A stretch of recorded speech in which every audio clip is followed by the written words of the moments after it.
Olá, crianças do quarto ano, tudo bem com vocês? Espero que sim, né? Nós vamos dar continuidade às nossas atividades de aula online, pedindo a Deus todos os dias para que essa situação de pandemia, né, de distanciamento social possa terminar o quanto antes, né? E hoje a tia Dirce vai trabalhar com vocês uma correção de uma atividade, né, do livro de língua portuguesa. E antes de iniciar essa correção, a tia Dirce já gostaria de deixar destacado qual a tarefinha que você vai fazer, óbvio, né, em casa, porque a gente não pode sair. Então, olha, vocês, depois que a tia Dirce explicar toda essa atividade, você tem como obrigação com a escola, com os seus professores, a atividade da página 199, 200, vocês vão estar fazendo em casa, tá legal? Então, olha, eu vou corrigir agora a atividade do nosso livro da página 196, a 197, 198, tá?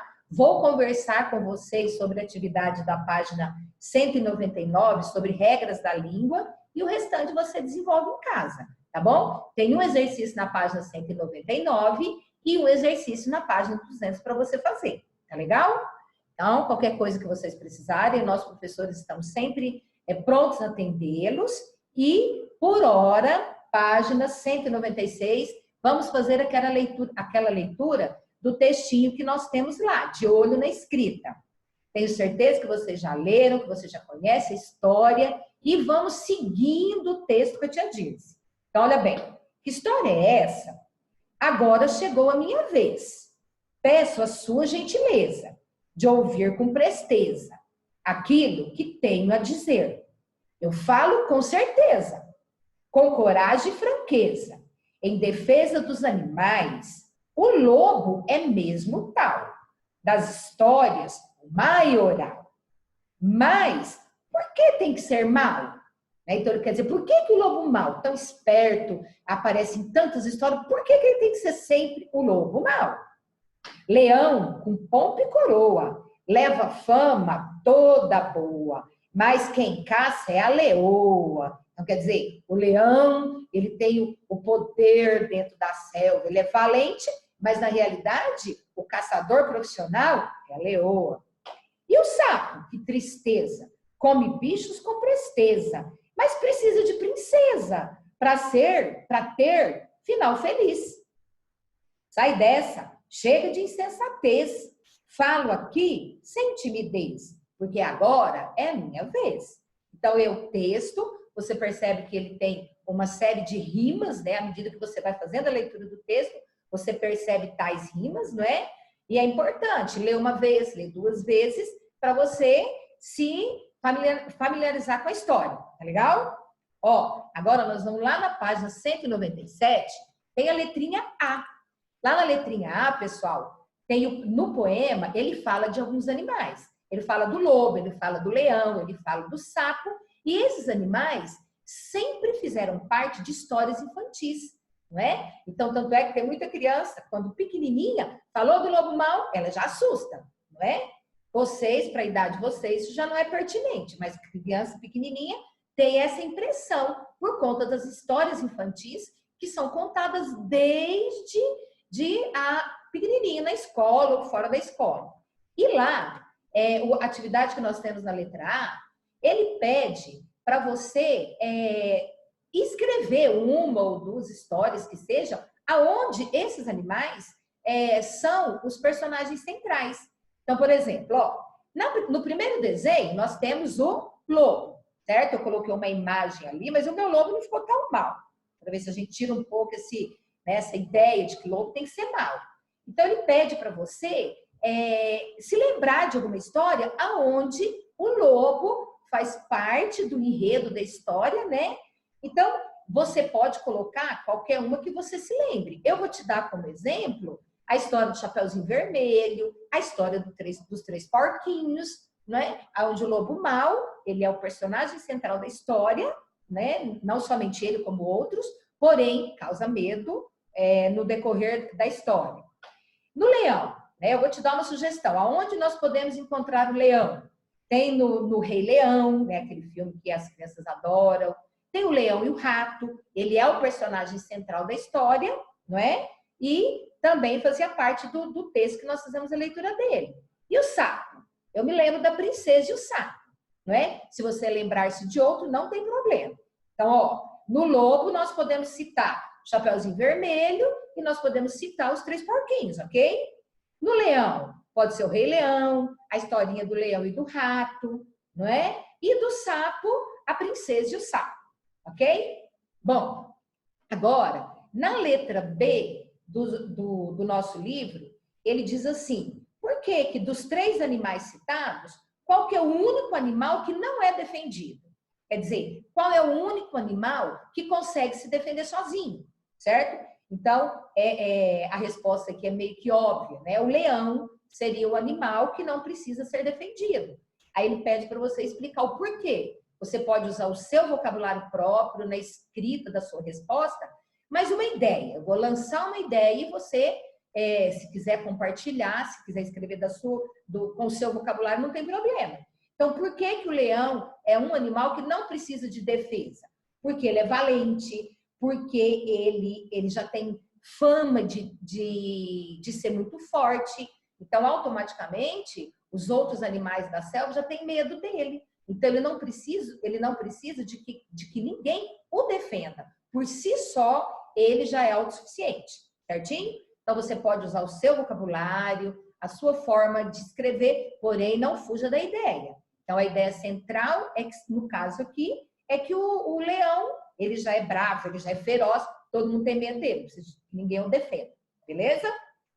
No exercício 2, nós temos assim, ó, peço a sua gentileza, seja gentil. São 2 frases com 2 palavras, uma derivada da outra, certo?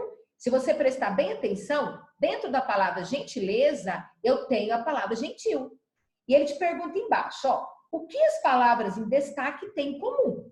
Eu vou explicar de acordo com o meu conhecimento e você ouve e tenta elaborar a sua resposta. Tá legal? Bom, ele diz assim, ó, o que elas têm em comum?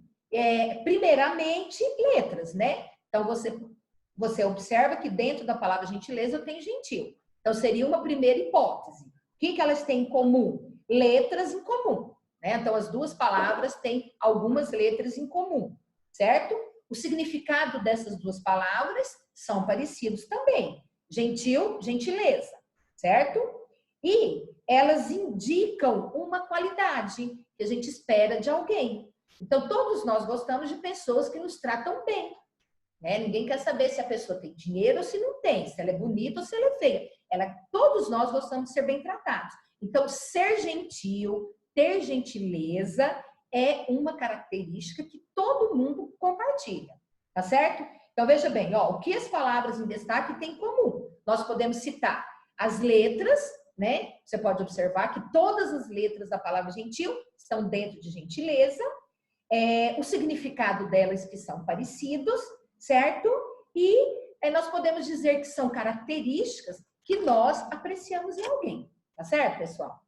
Bom, lá na página 198, nós temos o exercício 3. Ele diz assim, ó, se gentileza vem de gentil, de que palavra vem certeza?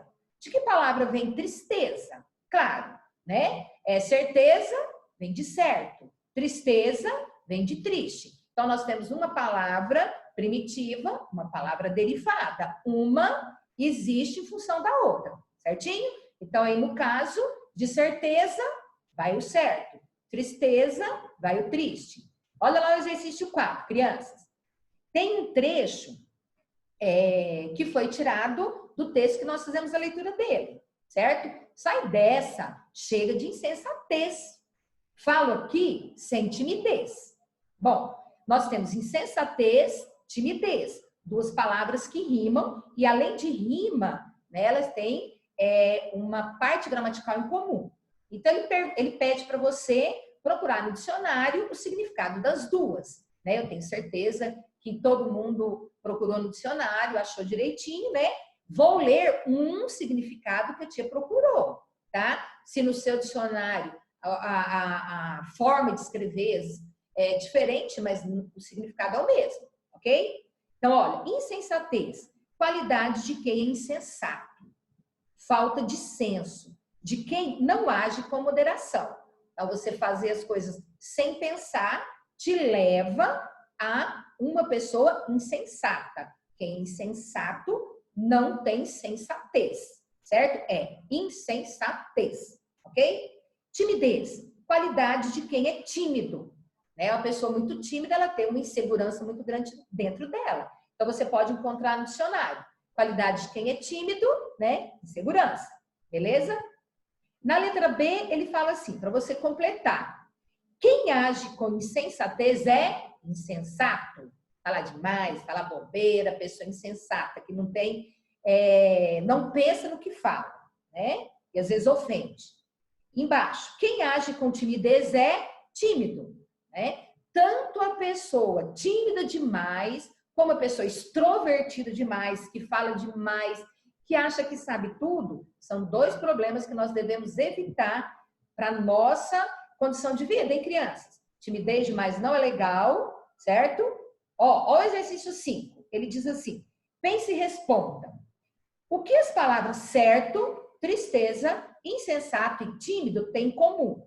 Então, ele te dá 4 palavrinhas, certo? Certo, triste, insensato e tímido. Ele pergunta para você o que essas palavras têm em comum umas com as outras. Bom, você pode escrever usando o vocabulário seu, porém, a ideia principal é que certo, triste, insensato e tímido são palavras que indicam características, certo? Então, eu falo assim, ó, a tia Maria é muito tímida, certo? Então, a palavra tímida é uma característica que eu dou ao substantivo Maria, certo? Então, todas essas 4 palavras que apareceu no nosso livro, ela te dá a ideia de uma característica, beleza? Cada uma delas, tá?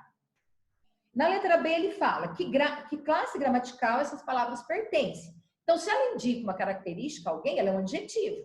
Aquilo que você utiliza para qualificar um substantivo, nós chamamos de adjetivo, certo? Então, eu digo assim, ó, leitura agradável. Leitura substantivo, agradável, adjetivo, certo? Amigos fiéis.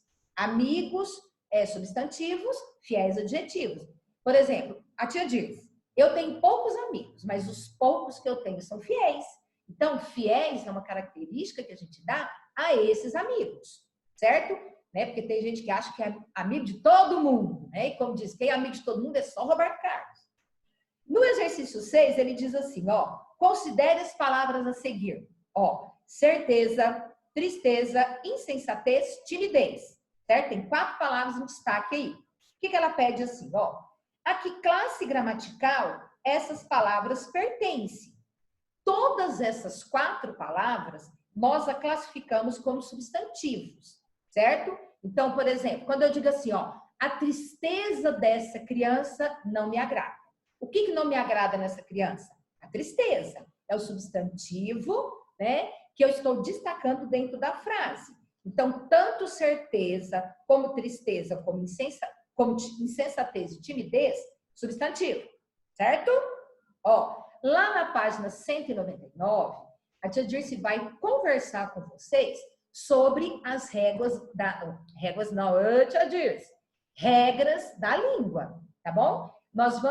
A tia só vai fazer a leitura com vocês e vocês vão completar a página 199 e 200 para fazermos a correção logo depois, numa próxima aula, certo?